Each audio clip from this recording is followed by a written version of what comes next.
gentlemen, thanks for joining.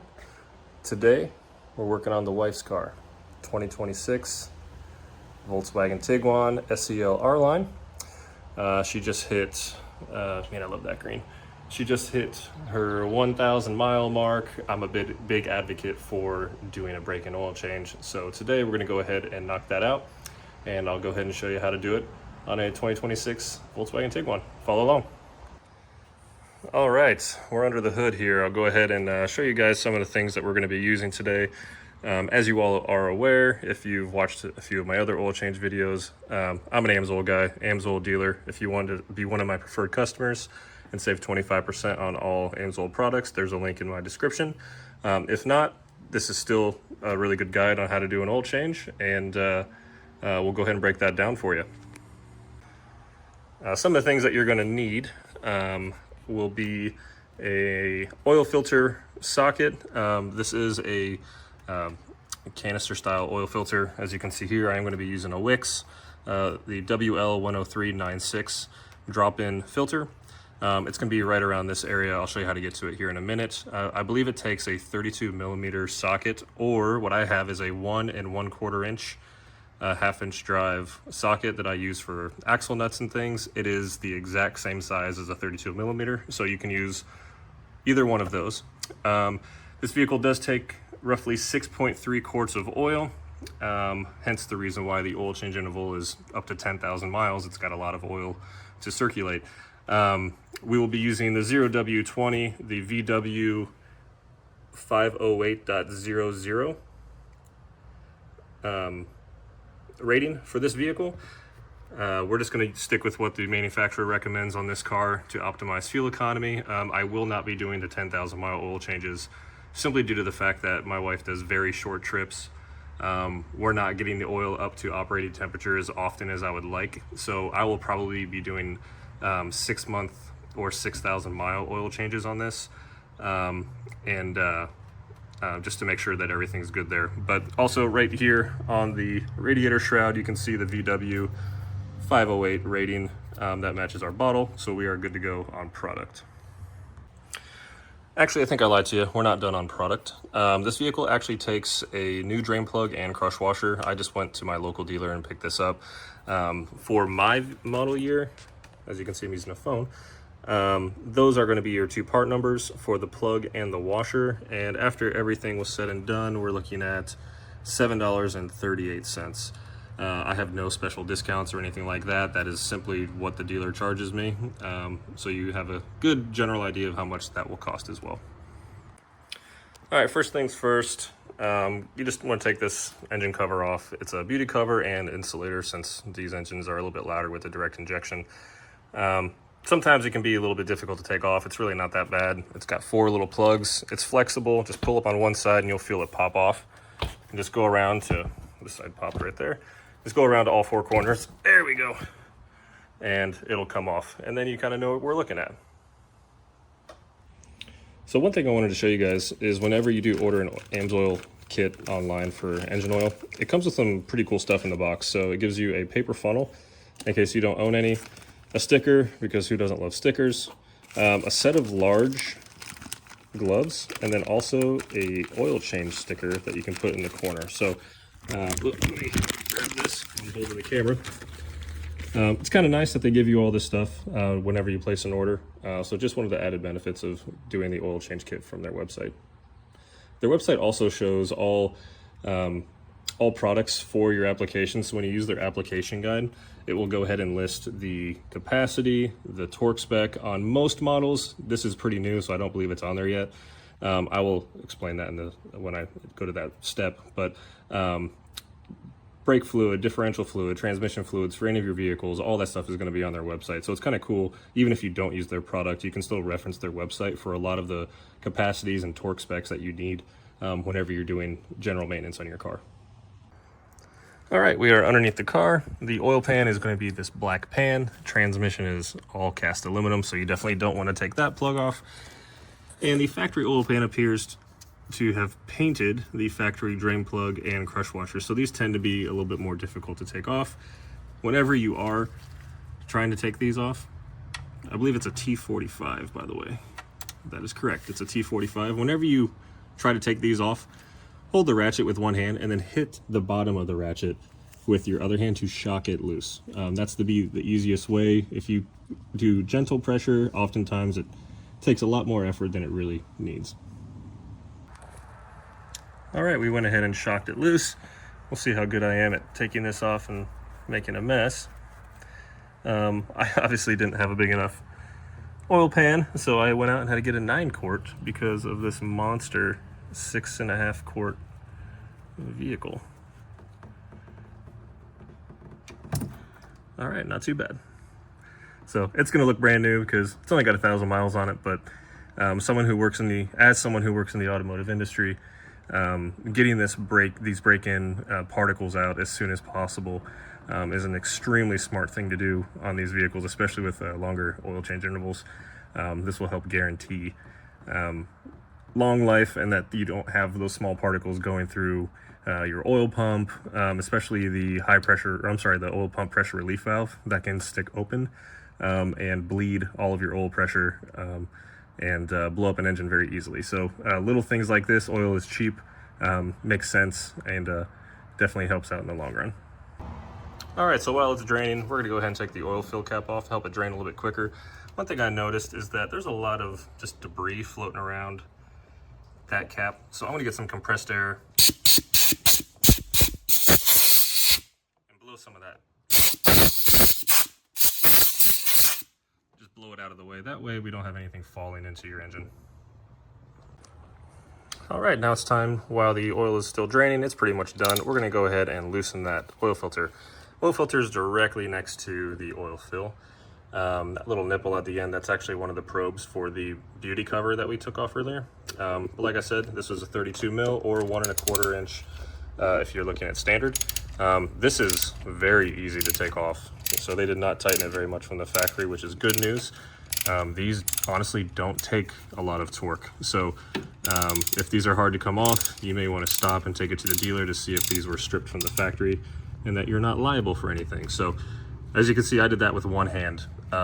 No off camera sneaky stuff going on. That was literally that simple. So I'm gonna go ahead and take this cover off and take the filter out. You just pull it straight out, and we'll go ahead and get everything swapped over to the new filter. Okay, we got the oil filter off. As you can see here, this is the original, and this just slides over on here. Mine actually stayed in the car when I pulled the cap out.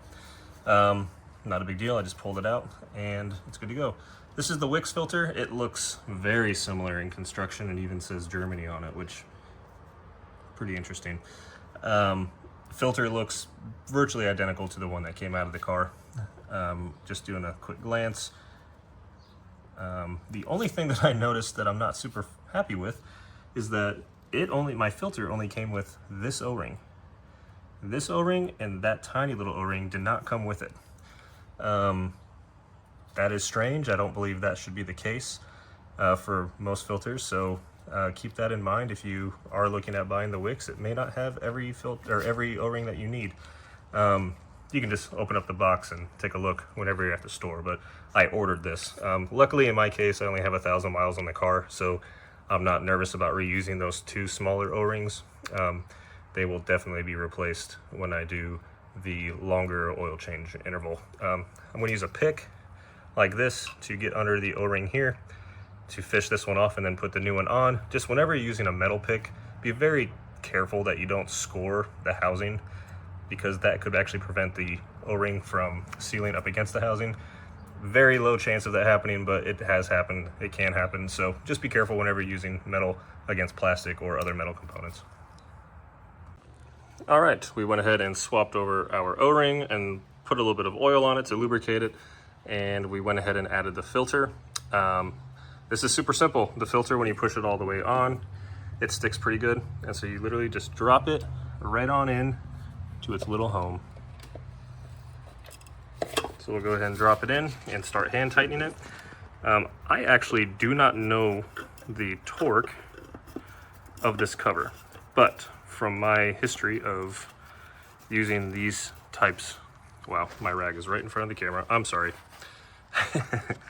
like I was saying, I don't have a ton of, or I don't have the torque spec for this cover. Seeing how light it was, or easy to take off, I'm gonna make it just touch the metal and then give it a little click with my hand, and I'm gonna call it a day with that. Between the plastic and the rubber O-ring, it should not lose torque. It's upside down, it's not going anywhere. So do not over torque this. If you can find a factory torque spec for it, go ahead and use that. I'm not super concerned with the approach that I'm taking, just because it's such a low torque that it's not going to be something that I'm really going to screw up just by just using a little bit of a click once it bottoms out. So I would go ahead and put this on, and then we will move down to the bottom and reinstall the drain plug. All right, we'll go ahead and try to do this with one hand. We've done it before because we're a badass. We've talked about that in other videos. I have the new drain plug, which you can tell because it's not painted black, and the new crush washer. I always put the flat side up against the head of the bolt and the round side towards the pan. And we're gonna go ahead and hand tighten and then torque it to 22 pound-feet. It should go in nice and easy. If it doesn't, you're cross-threading or you have other issues. So just be mindful. Grab my tools here. Just be mindful of how hard it is. Get the pan out of the way.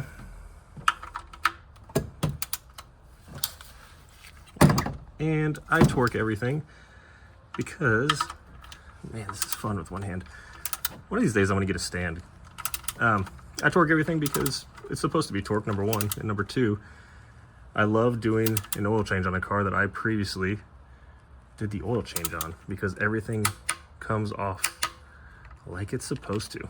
So that is on 22 pound-feet. That is not a lot. That is very easy to strip. We will wipe it down, make sure it looks good. That way, if we have any oil leaks in the future, we'll know, because it wasn't leaking or wet when we got done. All right, let's go ahead and add a bunch of oil.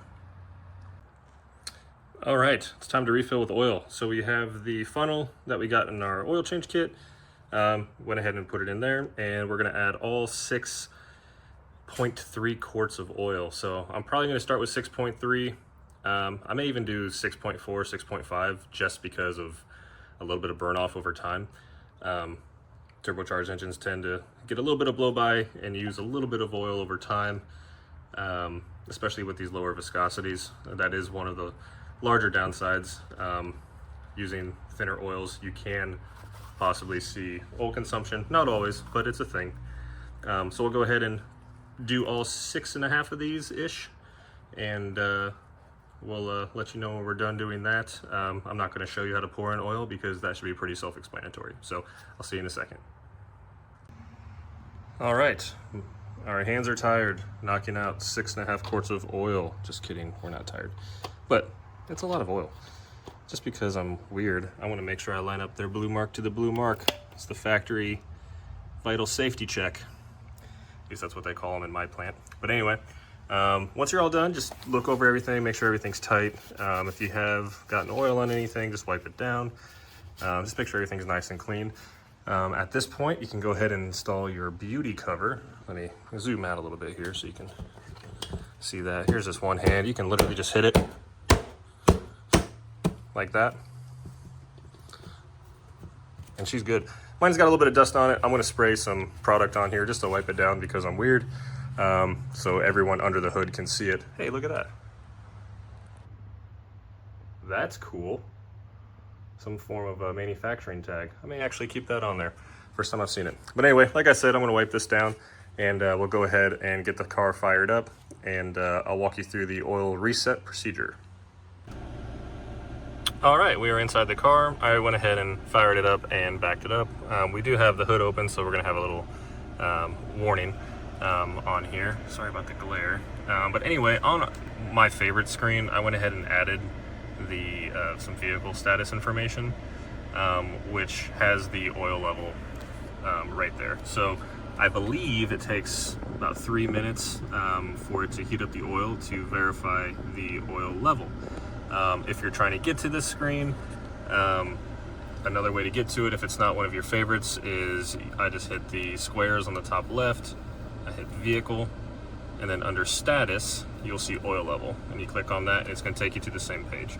So like I said, the engine does need to get to operating temperature, so we're gonna go ahead and let this run for a little bit and verify where the oil level is between the min and max. I'm targeting that max end because I did put in 6.5 instead of the 6.3 quarts, just to make it a little bit easier on dumping everything in. So yeah, we'll go ahead and see where this ends up.